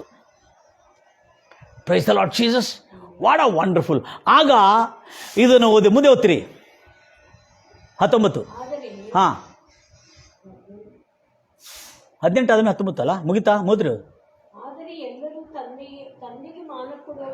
ಎಲ್ಲರೂ ತಂದೆಗೆ ಸನ್ಮಾನ ಕೊಡುವ ಪ್ರಕಾರ ಮಗನಿಗೂ ಸನ್ಮಾನಿಸಬೇಕು, ಆರಾಧಿಸಬೇಕು. ತೀರ್ಪು ಮಾಡುವುದನ್ನೆಲ್ಲ ಮಗನಿಗೆ ಒಪ್ಪಿಸಿದ್ದಾನೆ. ಮಗನಿಗೆ ಮಾನ ಕೊಡದವನು ಆತನನ್ನು ಕಳಿಸಿದ ತಂದೆಗೂ ಮಾನ ಕೊಡದವನು ಆಗಿದ್ದಾನೆ. ಯೇಸು ಅವರಿಗೆ ನಾನು ನಿಮಗೆ ನಿಜ ನಿಜವಾಗಿ ಹೇಳುತ್ತೇನೆ, ಹಲೋ ಹಿಸೈಂಗ್, ಅಬ್ರಾಹ್ಮನಕ್ಕಿಂತ ಮುಂಚೆ ನಾನು ಇದ್ದೇನೆ ಎಂದನು. ಆಗ ಯೇಸು ಅವರಿಗೆ, ಯಹೂದ್ಯರಿಗೆ ಅವರ ನಂಬಿಕೆಯನ್ನು ನೋಡಿ ಅವನಿಗೆ, ಮನುಷ್ಯನೇ ನಿನ್ನ ಪಾಪಗಳು ಕ್ಷಮಿಸಲ್ಪಟ್ಟಿವೆ ಎಂದು ಹೇಳಿದನು. ಹೇಳಿ ಅವರ ಕಣ್ಣಿನ ಮುಂದೆ ಒಂದು ಪಾರ್ಶ್ವವಾಯು ರೋಗಿಯನ್ನು, ಗುಣವಾಗಲಾರದಂತ ರೋಗಿಯನ್ನು ಯೇಸು ಎಬ್ಬಿಸಿ ನಡೆಸಿದ್ರು. ನೋಡಿ, ಅಲ್ಲಿರ್ತಕ್ಕಂಥ ಎಲ್ಲಾ ಜನರು ಏನ್ ಮಾಡಿದ್ರು? ಓದ್ತಿರಿ. ಆಗ ಶಾಸ್ತ್ರೀಯರು ಪರಿಸಾಯರು ದೇವದೂಷಣೆ ಮಾಡುವುದಕ್ಕೆ ಈತನು ಯಾರು? ದೇವರೊಬ್ಬನೇ ಹೊರತು ಪಾಪಗಳನ್ನು ಕ್ಷಮಿಸುವುದಕ್ಕೆ ಯಾರು ಎಂದು ಎಂಬುದಾಗಿ ತಮ್ಮಲ್ಲಿ ಅಂದ್ರೆ ಇವರು ನೋಡಿದುಕೊಳ್ಳಿ, ಈತನು ಮನುಷ್ಯನಾಗಿದ್ದು ಮನುಷ್ಯರ ಪಾಪವನ್ನು ಕ್ಷಮಿಸಿದಲ್ಲದೆ ಈತನು ಎದ್ದು ನಡೆಯುವಂತೆ ಅಪ್ಪನೆ ಕೊಡಿಕೊಂಡು ನಿಜವಾಗಲೂ ಕ್ಷಮಿಸಲ್ಪಟ್ಟನು. ಇವನು ಎದ್ದು ನಡೆದಿದ್ದಾನೆ. ದೇವರೊಬ್ಬನೇ ಪಾಪಗಳನ್ನು ಕ್ಷಮಿಸಲು ಯೋಗ್ಯನು, ಈತನು ಮನುಷ್ಯನಾಗಿದ್ದು ಹೇಗೆ ಸ್ವಸ್ಥಪಡಿಸಿದ ಎಂಬುದಾಗಿ ಆಗ ಅವರಿಗೆ ಅರ್ಥ ಆಯಿತು. ಈತನು ದೇವರು ಸ್ವಯಂ ತಂದೆಯಾದ ದೇವರ ಮಗನಾದ ವಾಕ್ಯವು ಮಾನವ ಶರೀರವನ್ನು ಧರಿಸಿಕೊಂಡು ಮನುಷ್ಯರ ಮಧ್ಯದಲ್ಲಿ ದೇವರ ಪ್ರತಿರೂಪ ಆಗಿರುವ ಯೇಸು ಬಂದಿದ್ದನೆಂಬುದಾಗಿ ಕೆಲವು ಜನ ಭಯರಾ ಭಲೆ ಎಂದು ಕೀರ್ತಿಸಿದರು. ಮುಂದೆ ಹೋಗ್ತೀರಿ. ಯೇಸು ಅವರ ಆಲೋಚನೆಗಳನ್ನು ತಿಳಿದು ಪ್ರತ್ಯುತ್ತರವಾಗಿ ಅವರಿಗೆ, ನೀವು ನಿಮ್ಮ ಹೃದಯಗಳಲ್ಲಿ ಅಂದುಕೊಳ್ಳುತ್ತಿರುವುದೇನು? ಯಾವುದು ಸುಲಭ? ಕ್ಷಮಿಸಲ್ಪಟ್ಟಿದ್ದು ಸುಲಭವೋ ಅಥವಾ ಎದ್ದು ನಡೆಯೋ ಅಂತ ಹೇಳೋದು ಸುಲಭ? ಇಷ್ಟೇ ಸಾಕು. Thank you. ಇದನ್ನು ನೋಡಿರ್ತಕ್ಕಂಥ ನೋಡಿರ್ತಕ್ಕಂಥ ಆ ರೋಗಿ ಎದ್ದು ನಡೆದು ನೋಡುವಾಗ ಆ ದೇಶವೆಲ್ಲ, ಸಮಾರ್ಯ, ಯೆರೂಸಲೇಮ್, ಸಿರಿಯಾ ಎಲ್ಲ ಕಡೆ ಕೀರ್ತಿ ಆತನದು ಹಬ್ಬಿತ್ತು. ಈತನು ಪಾಪಿಗಳನ್ನು ಕ್ಷಮಿಸೋದಷ್ಟೇ ಅಲ್ಲದೆ ಅವರನ್ನು ಗುಣಪಡಿಸಿದಷ್ಟಲ್ಲದೆ ಈತನು ತಾನು ದೇವರಾಗಿದ್ದನೆಂಬುದಾಗಿ ಡೈರೆಕ್ಟ್ ಸಾಬೀತು ಮಾಡಿ ತೋರಿಸಿದನೆಂಬುದಾಗಿ ಇದನ್ನು ಓದಿರ್ತಕ್ಕಂಥ ಎಂ ಖಾದರ್ ಶೇಖ್ ಆಗಿಬಿಟ್ಟ. ಯಾಕಂದ್ರೆ ಅವನಿಗೆ ಯಾರೂ ಉತ್ತರ ಕೊಡ್ತಾ ಇಲ್ಲ. ಆದರೆ ಅವನಾಗಿ ಅವನು ಓದ್ತಾ ಇರುವಾಗ ಅವನ ಅಧ್ಯಯನದಲ್ಲಿ ಬಂದಿರತಕ್ಕಂಥ ಒಂದು ಸತ್ಯ ಅವನ ಜೀವನವನ್ನು ಮಾರ್ಪಾಟ ಮಾಡಿದೆ. ನನ್ನ ಪ್ರಿಯ ಸಹೋದರಿ, ಇಂಟ್ರೆಸ್ಟಿಂಗ್ ಇದೆ, ಬಹಳ ಇಂಟ್ರೆಸ್ಟಿಂಗ್ ಇದೆ. ಇದೇ ಮಾತನ್ನು ಆಮೇಲೆ ಯೋಹಾನ್ ಸುವಾರ್ತೆಯಲ್ಲಿ ಕೂಡ ಯೇಸು ಕ್ರಿಸ್ತನು ಹುಟ್ಟಲಿಕ್ಕೆ ಮುಂಚೆಯಿಂದ ಇದ್ದನ. ಹೌದು, ಅವ್ವಲ್ ಸೆ ತಾ ಕಲಾಂ, ಪಹಲೆ ಕಲಾಂ ಥಾ, ಕಲಾಂ ಖುದಾ ಕೆ ಪಾಸ್ ಥಾ और कलाम ही खुदा है. ಅಂದ್ರೆ ವಾಕ್ಯವು ಆದಿಯಲ್ಲಿ ವಾಕ್ಯ ಇತ್ತು, ಆ ವಾಕ್ಯ ದೇವರ ಬಳಿತ್ತು, ಆ ವಾಕ್ಯವೇ ದೇವರಾಗಿತ್ತು, ಆ ವಾಕ್ಯವೇ ಸತ್ಯ ಸಂಪೂರ್ಣನಾಗಿ ಮಾನವನಾಗಿ ಭೂಮಿಯ ಮೇಲೆ ಕನ್ಯೆ ಗರ್ಭದಲ್ಲಿ ಜನ್ಮಿಸಿ ತನ್ನ ಮಹಿಮೆಯನ್ನು ತೋರಿಸಿದರೆಂಬುದಾಗಿ. Praise the Lord Jesus. ಯೋಹಾನ ಸುವಾರ್ತೆ 1ನೇ ಅಧ್ಯಾಯ 1ನೇ ವಚನದಲ್ಲಿ ನಾವು ನೋಡ್ತೇವೆ, 14ನೇ ವಚನದಲ್ಲಿ. ತದನಂತರ ಇದನ್ನು ಅಷ್ಟಕ್ಕೆ ಬಿಡಲಿಲ್ಲ, ಇನ್ನೂ ಅಧ್ಯಯನ ನಡೆಸಿದನು, ಇನ್ನೂ ಅನೇಕ ಕಾರ್ಯಗಳಿದ್ದಿರಬಹುದು ಎಂಬುದಾಗಿ. ಯೋಹಾನ ಸುವಾರ್ತೆ 8ನೇ ಅಧ್ಯಾಯ 56ನೇ ವಚನದಲ್ಲಿ 56ರಿಂದ 58 ಒಳಗಿರತಕ್ಕಂಥ ಈ ವಚನದಲ್ಲಿ ಅದ್ಭುತವಾದಂಥ ಕಾರ್ಯವನ್ನು ನೋಡಿದ ಆತನು. ಅದೇನೆಂದರೆ, ಸಮಾರ್ಯ ಸ್ತ್ರೀ ಹತ್ರ ಯೇಸು ಕ್ರಿಸ್ತನ ಹತ್ರ ಮಾತಾಡ್ತಿರುವಾಗ ಸಮಾರ್ಯ ಸ್ತ್ರೀ ಮಾತಾಡ್ತಾ ನಮ್ಮ ಪೂರ್ವಜರು ಹೇಳಿದ್ದಾರೆ, ಮಸಿಹ ಬರಲಿಕ್ಕಿದ್ದಾನೆ, ಹೃದಯದಲ್ಲಿರತಕ್ಕಂಥ ಎಲ್ಲವನ್ನು ಹೇಳ್ತಕ್ಕಂಥವನಿದ್ದಾನೆ, ಈತನು ಬಂದರೆ ಎಲ್ಲ ರಹಸ್ಯಗಳನ್ನು ಬಿಡುಗಡೆ ಬಯಲು ತರ್ತಾನೆ, ಅದ್ಭುತವಾದಂಥ ಉಪದೇಶ ಕೊಡ್ತಾನೆ, ಆತನ ಅನೇಕ ಜನರ ಜೀವನವನ್ನು ರೂಪಾಂತರಿಸುತ್ತಾನೆ, ಮಾರ್ಪಾಟ ಪಡಿಸ್ತಾನೆ ಎಂಬುದಾಗಿ ನಾನು ಕೇಳಿದೆ, ಆತನು ನೀನೇನಾ ಎಂಬುದಾಗಿ ಕೇಳ್ತಾಳೆ. ಆಗ ಯೇಸು ಹೇಳ್ತಾರೆ, ಐ ಆಮ್, ನಾನೇ. ನೀನು 32 ವರ್ಷದನಾಗಿದ್ದು, ನೀನು 50 ವರ್ಷದನೂ ಕೂಡ ಆಗಿಲ್ಲ, ಅಂದರೆ ಅವಳಿಗೆ ಕೆಸ್ ಮಾಡ 50 ವರ್ಷದ ಆಗಿಲ್ಲ, ಅಬ್ರಾಹ್ಮನಿಗಿಂತ ಮುಂದೆ ಇದ್ದವನಾ ನೀನು ಅಂತ ಹೇಳಿದ್ಕೊಳ್ಳಿ. ಯೇಸು ಹೇಳ್ತಾರೆ ನೇರವಾಗಿ, yes, I was before Abraham, that is I am. ನಾನೇ ಅಬ್ರಾಹ್ಮನಕ್ಕಿಂತ ಮುಂಚೆ ಇದ್ದ ಆತನು ಎಂಬುದಾಗಿ ಹೇಳ್ತಾನೆ. ಇದನ್ನು ಓದಿದ ಕೂಡಲೇ ಎಂ ಶೇಖ್ ಅವರಿಗೆ ಇನ್ನು ಯೇಸು ಕ್ರಿಸ್ತನೇ ಆ ಸರ್ವೇಶ್ವರನ್ ಎಂಬುದಾಗಿ ಎಂ ಶೇಖ್ ಅವರು ತಾನೇ ಹುಡುಕಿ ಆಡಿ ಬೈಬಲಿಂದ ತಾನೇ ಕಂಡುಕೊಂಡಿರ್ತಕ್ಕಂಥ ರಹಸ್ಯಗಳು ಇವತ್ತು ಪ್ರಪಂಚ ವ್ಯಾಪ್ತಿಗೆ ಸಾಕ್ಷಿಯಾಗಿ ಸಾರ್ತಾ ಇದ್ದಾನೆ. ಕ್ರೈಸ್ತರಾದ ನಾವು, ಆತ್ಮೀಯರಾದ ನಾವು ಏನು ಮಾಡ್ತಾ ಇದ್ದೇವೆ? ನನ್ನ ಪ್ರಿಯ ಸಹೋದರಿ ಸಹೋದರಿ, ಎಂ ಖಾದರ್ ಶೇಖಿನ ಜೀವನ ಚರಿತ್ರ ಅನೇಕ ಜನರ ಜೀವನವನ್ನು ಮಾರ್ಪಾಟ ಮಾಡತಕ್ಕಂತಾಗಿದೆ. ಅಷ್ಟಕ್ಕೆ ಬಿಡಲಿಲ್ಲ ಈತನು. ಇದನ್ನು ಹಾಗೆ ಓದ್ತಾ ಬೈಬಲನ್ನು ಓದ್ತಾ ಬಹಳ ಸುಂದರವಾದ ಲೂಕಾ ಸುವಾರ್ತೆ 5ನೇ ಅಧ್ಯಾಯ 20ನೇ ವಚನದಲ್ಲೂ ಕೂಡ ಹಾಗೆ ಬರಲ್ಪಟ್ಟಿದೆ. ಈತನು ಆ ಪಾಪಿಯನ್ನು ಕ್ಷಮಿಸಿದ ಕೂಡಲೇ, ಒಂದು ಪಾಪಿಗೆ ನಿನ್ನ ಪಾಪಗಳು ಕ್ಷಮಿಸಲ್ಪಟ್ಟಿದೆ ಎಂದು ಹೇಳಿದ ಕೂಡಲೇ ಪರಿಶಾಯರು, ಅಂದರೆ ಮತಸ್ಥರು, ರಿಲಿಜಿಯಸ್ ಪೀಪಲ್, ಇವಾಗಲೇ ಅಲ್ಲ ಆವಾಗಲೂ ಇದ್ರು, ಪರಿಶಾಯರು, ಸದುಕಾಯರು, ಪರಿಶಾಯರು ಮತ್ತು ಶಾಸ್ತ್ರಿಗಳು ಆತನ ವಿರೋಧವಾಗಿ ಗುಣಗುಟ್ಟಲು ಆರಂಭ ಮಾಡಿದ್ರು. ಯೇಸು ಕ್ರಿಸ್ತನಿಗೆ ವಿರೋಧವಾಗಿ, ಏನು ಮನುಷ್ಯನಾಗಿದ್ದು ಇದನ್ನು ದೇವದೂಷಣೆ ಮಾಡ್ತಾ ಇದ್ದಾನಲ್ಲ, ದೇವರೊಬ್ಬನೇ ಅಲ್ಲ ಭೂಮಿಯ ಮೇಲೆ ಪಾಪಗಳನ್ನು ಕ್ಷಮಿಸಲು ಶಕ್ತನು ಎಂಬುದಾಗಿ ಹೇಳಿರುವಾಗ, ಆಗ ಯೇಸು ಕ್ರಿಸ್ತನ ಅವರ ಹೃದಯದ ಆಲೋಚನೆಗಳು ಗ್ರಹಿಸಿ, ಎಂಥದನ್ನು ಯೋಚನೆ ಮಾಡ್ತಾ ಇದ್ದೀರಿ? ಈ ಮನುಷ್ಯ ಕುಮಾರನಿಗೆ ಯುವರ್ ಸಿನ್ಸ್, ನಿನ್ನ ಪಾಪಗಳು ಕ್ಷಮಿಸಲ್ಪಟ್ಟಿದೆ ಅಂತ ಹೇಳುದು ನೀವು ತಿಳ್ಕೊಳ್ಬೇಕಾ? ಹಾಗಾಗಿ ಇವತ್ತು ನೀವು ತಿಳ್ಕೊಳ್ಬೇಕು. ಅದಕ್ಕೆ ಹೇಳ್ತಾನೆ, ಅಲ್ಲಿ ಸಾಬೀತು ಮಾಡ್ತಾನೆ, ದಟ್ ಯು ಮೇ ನೋ, 24ನೇ ವಚನ, 5ನೇ ಅಧ್ಯಾಯ ಲೂಕಾ ಸುವಾರ್ತೆ 24ನೇ ವಚನದಲ್ಲಿ, that you may know that I, the Son of Man, has power on earth to forgive the sins. ಆದರೆ ಯೇಸು ಕ್ರಿಸ್ತನ ಅವ್ರಿಗೆ ಹೇಳ್ತಾನೆ, ಈ ಪರಿಶಾಯರು ಸದುಕಾಯರೆಂಬ ಮತಸ್ಥರಿಗೆ, ಆದರೆ ಈ ಮನುಷ್ಯನಾಗಿ ಬಂದಿರತಕ್ಕಂಥ ಈತನಿಗೆ ಆ ಅಧಿಕಾರ ಇದೆ ಎಂಬುದಾಗಿ, ಆ ದೇವರ ಸಾಮರ್ಥ್ಯ ಇದೆ ಎಂಬುದಾಗಿ ನೀವು ತಿಳಿದುಕೊಳ್ಳುವಂತೆ, ಪಾಪಗಳನ್ನು ಕ್ಷಮಿಸುವುದಕ್ಕೆ ಭೂಮಿಯ ಮೇಲೆ ಈ ಮನುಷ್ಯ ಕುಮಾರನಾದ ಯೇಸು ಕ್ರಿಸ್ತನಿಗೆ ಅಧಿಕಾರ ಇದೆ ಎಂದು ನೀವು ತಿಳಿದುಕೊಳ್ಳುವಂತೆ, ಪಾರ್ಶ್ವವಾಯು ರೋಗಿಗೆ ಎದ್ದು ನಡಿ ಎಂಬುದಾಗಿ ಅಪ್ಪಣೆ ಕೊಟ್ಟನು. ಎದ್ದು ನಡಿ ಎಂಬುದಾಗಿ ಅಪ್ಪಣೆ ಕೊಟ್ಟಿದ್ಕೊಳ್ಳಿ, ಅವನು ಕೂಡಲೇ ತನ್ನ ಹಾಸಿಗೆಯನ್ನು ಎತ್ತುಕೊಂಡು ಎದ್ದು ನಡೆಯಲು ಆರಂಭಿಸಿದ. ನನ್ನ ಪ್ರಿಯ ಸಹೋದರಿ ಸಹೋದರಿ, ಎಷ್ಟು ಆಸಕ್ತಿಯಿಂದ ನೀವು ದೇವರ ವಾಕ್ಯವನ್ನು ಕೇಳ್ತಾ ಇದ್ರಿ. Praise the Lord Jesus. ಗಂಭೀರವಾಗಿ ಹೇಳ್ತಿರಲ್ವಿಯ, ಎಷ್ಟು ಆಸಕ್ತಿಯಿಂದ. ಅದ ಕಾರಣ ಈತನು ಇದನ್ನು ಓದಿದ ಕೂಡಲೇ ಅಲ್ಲಿ ನೆಕ್ಸ್ಟ್ ಏನಾಯ್ತದೆ, ಅಲ್ಲಿ ಎಲ್ಲ ಜನರು, ಈ ಪರಿಶಾಯರು ಮತ್ತು ಶಾಸ್ತ್ರಿಗಳು, ಈ ಪಂಡಿತರು ಯೇಸು ಕ್ರಿಸ್ತನ ಈ ಪ್ರಶ್ನೆಗೆ, ಈ ಒಂದು ಪ್ರತ್ಯುತ್ತರಕ್ಕೆ, ಈ ಒಂದು ಪ್ರೂವ್ ಸಾಬೀತು ಮಾಡೋದಕ್ಕೆ ಏನೂ ಮಾತಾಡ್ಲಿಕ್ಕೆ ಆಗುದಿಲ್ಲ. ಇದನ್ನು ದೇವರಲ್ಲ ಅಂತೇಳಿ ಆತನಿಗೆ ಯಾವ ರೀತಿಯಾದಂಥ ಆಕ್ಷೇಪಣೆ ಮಾಡಲಿಕ್ಕಾಗಿಲ್ಲ, ವಿರೋಧ ವ್ಯಕ್ತಪಡಿಸಲಿಕ್ಕಾಗಿಲ್ಲ. ಇವರೆಲ್ಲರೂ ತಲೆಬಾಗಿಸ್ಕೊಂಡ್ರು. ಆಗ ಅಲ್ಲಿರ್ತಕ್ಕಂಥ ಅನೇಕ ಬುದ್ಧಿವಂತರು, ಜ್ಞಾನಿಗಳು, ಅಲ್ಲಿದ್ದವರೆಲ್ಲರೂ ಆಶ್ಚರ್ಯಚಕಿತರಾಗಿ ವಿಸ್ಮಯಗೊಂಡವರಾದರು. ಆಗ ಅವರು ಯಾರನ್ನು ಮಹಿಮೆಪಡಿಸಿದ್ರು? ಅಲ್ಲಿರುವ ಜನರೆಲ್ಲರೂ ಯೇಸು ಮಾಡಿರುವ ಕೃತ್ಯಗಳಿಂದ ಅಂದರೆ ದೇವರು ತಾನೇ ಇಲ್ಲಿ ಕ್ಷಮಿಸಿದ್ದಾನೆಂಬುದಾಗಿ ತಿಳಿದುಕೊಂಡು ಅಲ್ಲಿರುವ ಜನರು ಯೇಸುವನ್ನು ಏನೆಂದು ಮಹಿಮೆಪಡಿಸಿದ್ರು?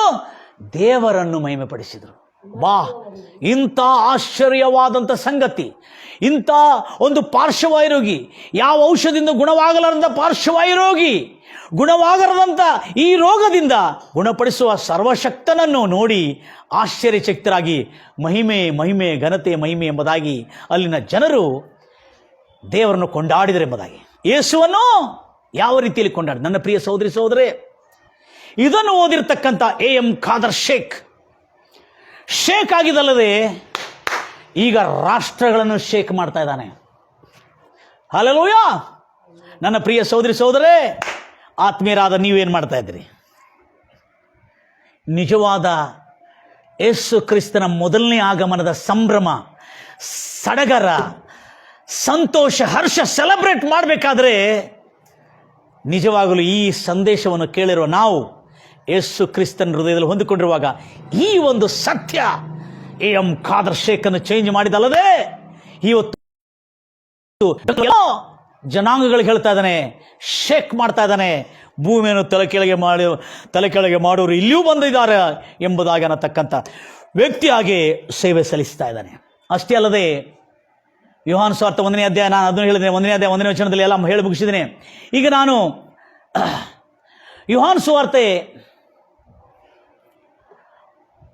ಇಲ್ಲಿ ಆ ಮಾತನ್ನು ನಾವು ನೋಡಿರುವಾಗ ಆ ವಾಕ್ಯವೇ ದೇವರಾಗಿ ನಮ್ಮ ಮಧ್ಯದಲ್ಲಿ, ದೇಹಧಾರಿಯಾಗಿ ನಮ್ಮ ಮಧ್ಯದಲ್ಲಿ ಉಳ್ಕೊಂಡು ಆ ದೇವರ ಪ್ರತಿರೂಪ, ಆ ದೇವರ ಸ್ವಭಾವ, ಆ ತಂದೆಯಲ್ಲಿ ಏನೇನಿದೆ ಅವೆಲ್ಲ ಗುಣಗಳು ಮಾಡಿ ತೋರಿಸಿದಾನೆ.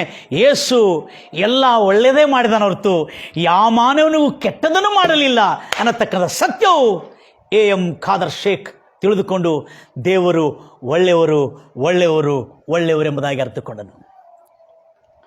ಇನ್ನು ಬೈಬಲ್ನಲ್ಲಿ ಅಷ್ಟು ಹುಚ್ಚಾಗಿಬಿಟ್ಟನು, ಅಷ್ಟು ಕ್ರೇಜ್ ಆಗಿಬಿಟ್ಟನು, ಬೈಬಲ್ ಇಲ್ಲದೆ ಬದುಕಲಿಕ್ಕಾಗೋದಿಲ್ಲ.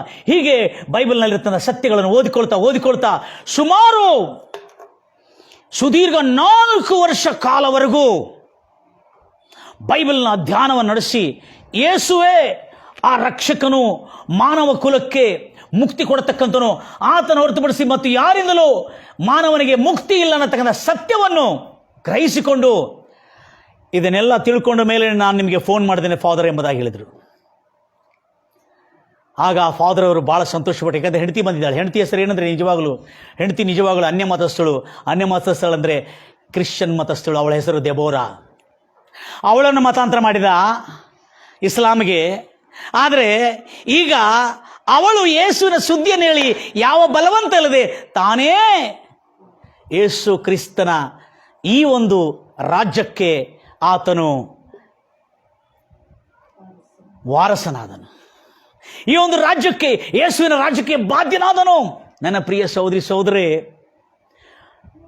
ಇದೆಲ್ಲ ಕೇಳಿ ಆವಾಗ ಆ ಚರ್ಚಿನ ಫಾದರ್ ಅವರಿಗೆ ಸ್ವಲ್ಪ ಬೈಬಲ್ನ ವಿಷಯದಲ್ಲಿ ತಿಳಿಸಿ, ಇನ್ನೂ ಒಂದು 6 ತಿಂಗಳತ್ತ ನೀವು ಕಲಿಬೇಕಪ್ಪ ಅಂತ ಹೇಳ್ಕೊಂಡು ಅನೇಕ ವಿಧವಾದ ವಚನಗಳು ಹೇಳಿ, ನೀನು ದೀಕ್ಷಾಸ್ಥಾನ ತಗೊಂಡ್ರೆ ಹೇಗಿರಬೇಕು, ನೀ ಹೇಗಿರಬೇಕು, 10 ಆಜ್ಞೆಗಳನ್ನು ಓದಿಸಿ, ನನ್ನನ್ನು ಬಿಟ್ಟು ಬೇರೆ ದೇವರುಗಳು 10 ಆಜ್ಞೆಗಳು, ನನ್ನ ಯೆಹೋವನಾದ ನಾನೇ ನಿನ್ನ ದೇವರು, ನನ್ನನ್ನು ಬಿಟ್ಟು ಬೇರೆ ದೇವರುಗಳು ನಿನಗಿರಬಾರದು.